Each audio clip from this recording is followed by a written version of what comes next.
환영합니다.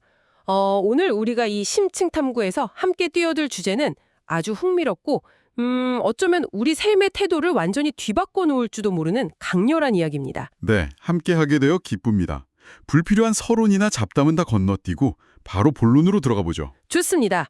오늘 우리는 성경에 기록된 아주 놀라운 위기의 순간, 그리고 그 위기를 정면으로 돌파해낸 사람들의 특별한 기도를 깊이 파헤쳐 볼 겁니다. 오늘 이 깊은 탐구를 위해 여러분과 함께할 가이드로서 잠깐 설명을 드리면요. 네, 오늘 우리가 살펴볼 잔류는 할아버지 조엘이 사랑하는 손녀 조이에게 들려주는 아주 생생하고 극적인 성경 이야기입니다.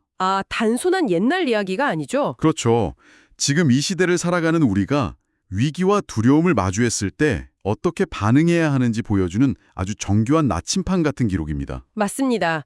그래서 지금 이 방송을 들으며 함께하고 계신 여러분을 위해 이 이야기 속에 숨겨진 가장 강력하고 따뜻한 진실을 캐내는 것이 오늘의 미션입니다. 그럼 지체할 것 없이 바로 현장으로 들어가 볼까요? 위기 앞에서도 숨지 않고 세상을 흔든 제자들의 기도가 어떻게 시작되었는지 말이죠. 네, 조엘 할아버지가 손녀 조이에게 들려주는 그 다정하고도 생생한 목소리를 통해 오늘의 텍스트를 있는 그대로 먼저 만나보겠습니다. 내 귀를 기울여 보시죠. 조이야, 무서운 지도자들에게 꼼짝 말고 입 다물라는 경고를 받았던 베드로와 요한 할아버지가 드디어 풀려났단다. 두 사람은 풀려나자마자 헐레벌떡 동료 제자들에게 달려갔어. 그리고 제사장들과 장로들이 얼마나 무섭게 겁을 주었는지 빠짐없이 전해주었지. 보통 사람 같으면 어휴 이제 큰일 났다. 우리 도망가자 하고 꼭꼭 숨었을 텐데 제자들은 어떻게 했을까? 놀랍게도 그들은 다 함께 한 마음으로 목소리를 높여 하나님께 기도를 드리기 시작했어. 모든 것의 주인이신 주님, 하늘과 땅과 바다를 만드신 분은 바로 주님이십니다. 제자들은 천지를 만드신 크고 강하신 하나님을 먼저 불렀어. 그리고 옛날 다윗 왕이 성령님을 감동으로 썼던 시편 말씀을 기억해냈지. 세상의 왕들과 지도자들이 모여서 하나님과 예수님을 대적한다는 말씀 말이야. 정말로 그 말씀처럼 헤롯 왕과 본디오 빌라도가 나쁜 사람들과 힘을 합쳐서 십자가에 예수님을 못 박았잖아. 하지만 그들이 아무리 악한 계획을 꾸몄어도 결국엔 하나님의 크신 뜻과 계획 안에서 일어난 일꾼이라고 고백했단다. 그리고 제자들은 아주 멋진 기도를 드렸어. 하나님, 저 나쁜 사람들을 혼내주시고 우리를 안전한 곳으로 숨겨주세요 하고 기도하지 않았단다. 대신 주님, 저 사람들의 무서운 위협을 살펴봐 주세요. 그리고 우리가 두려워하지 않고 하나님의 말씀을 씩씩하게 전할 수 있게 도와주세요. 병을 낫게 해주시고 예수님의 이름으로 놀라운 기적이 계속 일어나게 해주세요 하고 기도했지. 조회야, 제자들이 이렇게 뜨겁게 기도를 마치자 정말 상상도 못한 일이 벌어졌어. 우르르 쾅쾅 제자들이 모여있던 곳이 지진이 난 것처럼 크게 흔들렸단다. 그리고 그곳에 있던 모든 사람의 마음에 성령님이 가득 채워졌어. 겁을 먹었던 사람들의 마음은 온데간데 없이 사라지고 모두가 아주 씩씩하고 담대하게 하나님의 말씀을 전하기 시작했단다. 와, 조엘. 할아버지의 이야기를 가만히 듣고 있으니까 이 제자들의 반응이 참 놀랍지 않나요? 네, 진짜로요. 솔직히 말해서 그 일반적인 사람의 본성이랑 너무 정반대라서 확 와닿더라고요. 그렇죠. 보통은 어떻게 하죠? 아니, 누군가 나를 콕 집어서 입 다물지 않으면 가만두지 않겠다 이렇게 막 협박을 하면 당연히 어디로 도망가지 이런 생각부터 하잖아요. 아주 자연스러운 자기 방어 본능입니다. 네, 그러니까 제 말은 어떻게 해야 내 몸을 숨길 수 있을까 고민하는 게 정상인데 이 사람들은 오히려 한 곳에 모여서 한 마음으로 목소리를 높여서 기도를 했단 말이죠. 정말 멋지네요. 맞아요. 그런데 여기서 우리가 상황의 무게감을 조금 더 현실적으로 느낄 필요가 있습니다. 그 당시의 상황이요? 네. 베드로와 요한에게 경고를 했던 유대교 지도자들이 그냥 동네에 힘센 사람들이 아니었거든요. 엄청난 권력자들이었죠. 네. 그들은 불과 몇 주 전에 예수님을 십자가형에 처하도록 로마 총독을 움직였던 사람들입니다. 말 그대로 당시 사회의 최고 권력기관이자 사법기관인 사내들인 공의원들이었죠. 그러니까 제자들이 마주한 게 그냥 막연한 두려움이 아니었네요. 네, 실제로 자신들을 죽일 수도 있는 명백하고도 치명적인 위협이었던 겁니다. 와, 듣고 나니까 등골이 서늘해지네요. 학교나 직장에서 누가 나를 괴롭히는 정도가 아니라 목숨에 날아갈 수도 있는 상황이었다는 거잖아요. 정확합니다. 이 사실을 인지하고 나니까 제자들이 풀려나자마자 헐레벌떡 동료들에게 달려갔을 때 그 방 안에 감돌았을 공포감이 얼마나 엄청났을지 이제야 좀 상상이 갑니다. 네, 숨이 턱 막히는 긴장감이었을 겁니다. 그런데 여기서 제가 정말 흥미롭게 본 부분은 이 제자들이 그 공포에 질려서 패닉에 따지는 대신에 기도의 내용 자체를 완전히 뒤집어 버렸다는 점이에요. 어떤 부분에서 기도의 내용이 뒤집혔다고 느끼셨나요? 보통 우리가 그렇게 무섭고 절망적인 상황에 처하면 본능적으로 그 문제 자체를 치워달라고 매달리게 되잖아요. 그렇죠. 살려달라고 하거나 숨겨달라고 하죠. 네, 맞아요. 하나님, 저 무서운 지도자들을 좀 어떻게 혼내주세요. 아니면 저 사람들이 우리를 못 찾게 안전한 곳으로 숨겨주세요. 이렇게요. 아주 일반적인 기도의 모습이죠. 그런데 제자들의 기도를 보면 핍박을 피하게 해달라고 한 게 아니더라고요. 네, 피난처를 구하지 않았죠. 오히려 그 무서운 위협 속에서도 물러서지 않고 하나님의 말씀을 씩씩하게 전할 수 있는 용기를 달라고 기도했어요. 이건 피하는 기도가 아니라 정면으로 돌파하겠다는 기도거든요. 아주 훌륭한 관찰입니다. 위기를 뚫고 나갈 담대함을 구했다는 건 이들의 영적인 상태가 이미 공포에 짓눌려 있지 않다는 걸 보여줍니다. 정말 놀라운 영적 상태네요. 네, 그렇다면 여기서 우리가 여러분과 함께 던져보아야 할 아주 중요한 질문이 하나 생깁니다. 어떤 질문이죠? 제자들은 방금 전까지 그 무시무시한 권력자들 앞에 서 있었고 서슬퍼런 위협을 직접 들었는데 도대체 어떻게 패닉 스위치를 누르는 대신 이렇게 압도적인 용기를 낼 수 있었을까요? 아, 정말요. 단순히 우리 용감해지자 이렇게 자기 암시를 한다고 해서 생명의 위협 앞에서 침착하게 기도할 수 있는 건 아니잖아요. 맞습니다. 자기 암시로는 불가능하죠. 게다가 베드로는 과거에 예수님이 잡혀가실 때 두려워서 모른다고 3번이나 부인했던 전력이 있는 사람인데 도대체 어떻게 이렇게 180도 달라진 용기를 낼 수 있었는지 저도 너무 궁금했어요. 그 비비를 풀기 위해서는 제자들이 기도를 시작하며 가장 먼저 내뱉은 단어에 주목해야 합니다. 아, 기도의 첫 마디요. 네, 그들은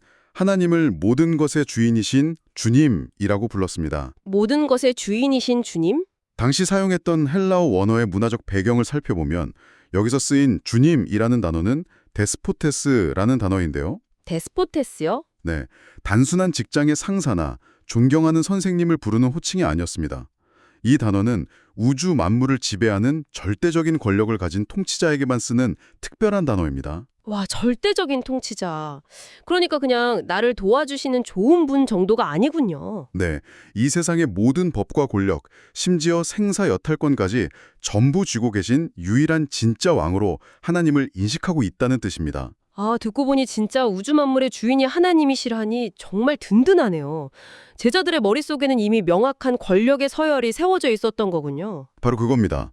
눈앞에서 자신들을 협박하는 제사장들이 아무리 무서워 보여도 또 로마 제국이 아무리 거대해 보여도 진짜 통치자 앞에서는 그저 피조물에 불과하다는 압도적인 세계관이 있었던 것이죠. 야, 이거 정말 대단하네요. 이것이 바로 공포를 이겨낸 첫 번째 열쇠입니다.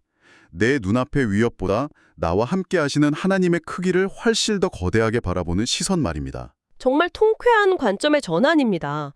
로마의 왕이나 세상의 지도자들이 아니라 오직 하나님만이 온 세상의 진짜 왕이시라는 굳건한 믿음. 네, 아주 굳건했죠. 마치 나를 괴롭히는 상사가 아무리 권력을 휘둘러도 그 상사 역시 이 회사의 최고 경영자 앞에서는 일개 직원에 불과하다는 걸 명확히 아는 사람의 여유랄까요? 아주 적절한 비유네요. 아니, 그보다 훨씬 거대한 우주적인 차원의 확신이네요. 그리고 이야기를 듣다 보니 제자들이 옛날 다윗 왕의 시편을 인용했다는 부분도 굉장히 의미심장하게 들립니다. 네, 다윗의 시편을 기억해냈죠. 헤로드 왕과 본디오 빌라도가 힘을 합쳐서 예수님을 십자가에 못 박았는데 제자들은 그것조차 하나님의 크신 뜻과 계획 안에서 일어난 일이라고 고백하잖아요.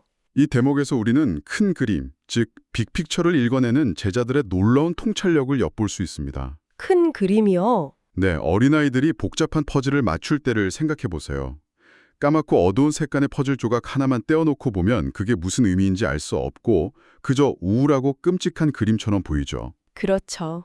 모양도 이상하고 색깔도 칙칙하니까요. 하지만 그 조각이 전체 퍼즐판의 제자리에 딱 끼어 맞춰졌을 때 비로소 아주 아름답고 거대한 명작의 중요한 일부였다는 것을 깨닫게 됩니다. 와, 그 비유가 상황을 아주 명확하게 만들어주네요.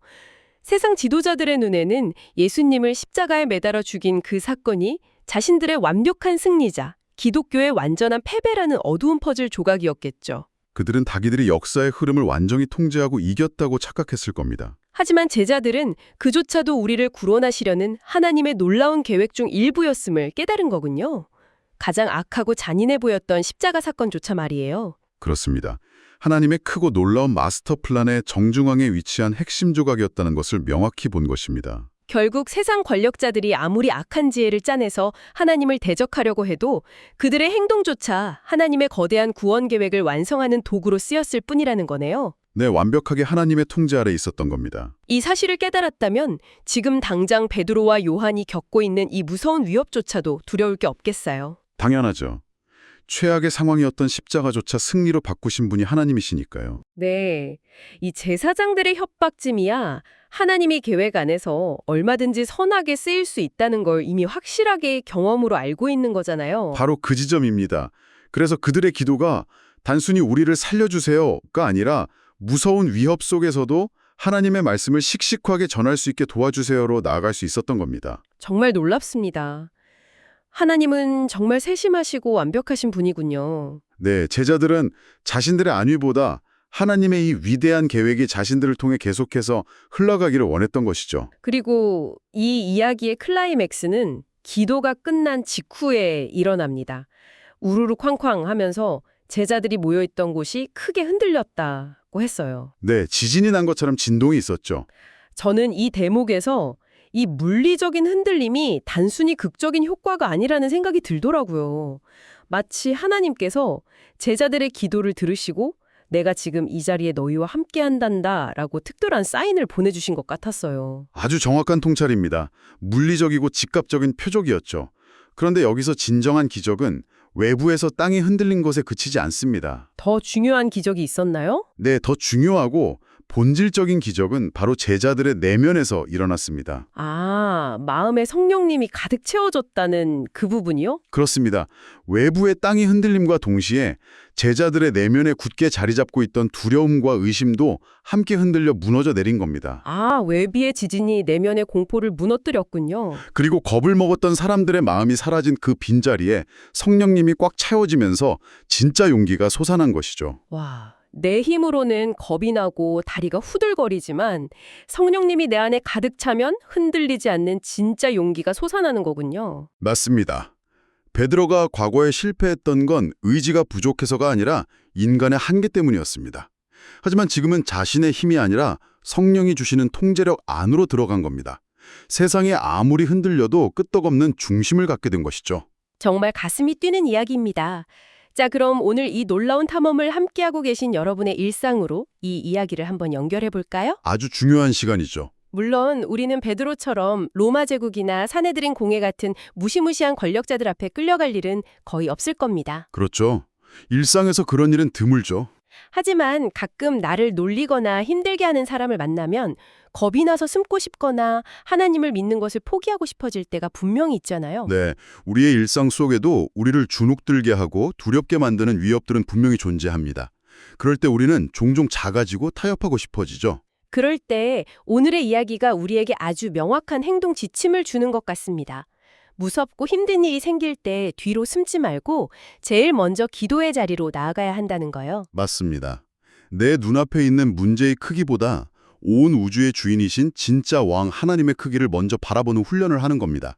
그리고 어려움을 단순히 없애달라고 떼쓰는 기도가 아니라 이 어려움 속에서도 예수님의 사랑을 씩씩하게 전할 수 있는 용기를 주세요라고 기도하는 멋진 믿음의 사람이 되자는 거네요. 네, 환경을 바꿔달라는 기도를 넘어 그 환경을 돌파할 수 있는 용기를 성령님께 구하는 성숙한 모습이죠.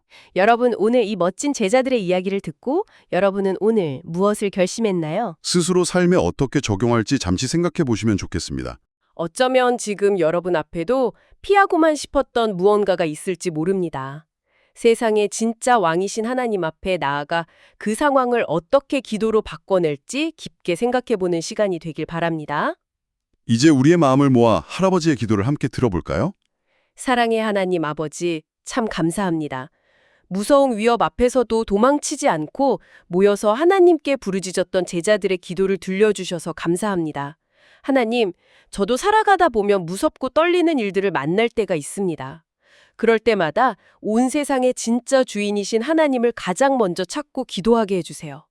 제 힘으로는 겁쟁이가 될 수밖에 없지만 제 마음속에 성령님을 가득 부어주셔서 세상이 흔들려도 끄떡없는 용기를 허락해 주세요. 언제 어디서나 예수님의 십자가 사랑을 씩씩하게 자랑하는 예수님의 꼬마 제자가 되게 도와주세요. 저에게 언제나 크고 놀라운 능력을 주시는 예수님의 이름으로 기도드립니다. 아민. 조야, 성령님을 가득 받고 용기가 하늘을 찌를 듯이 솟아나니 멋진 사람들에게 과연 또 어떤 놀라운 일이 기다리고 있을까? 다음 이야기도 할아버지랑 같이 신나게 읽어보자꾸나.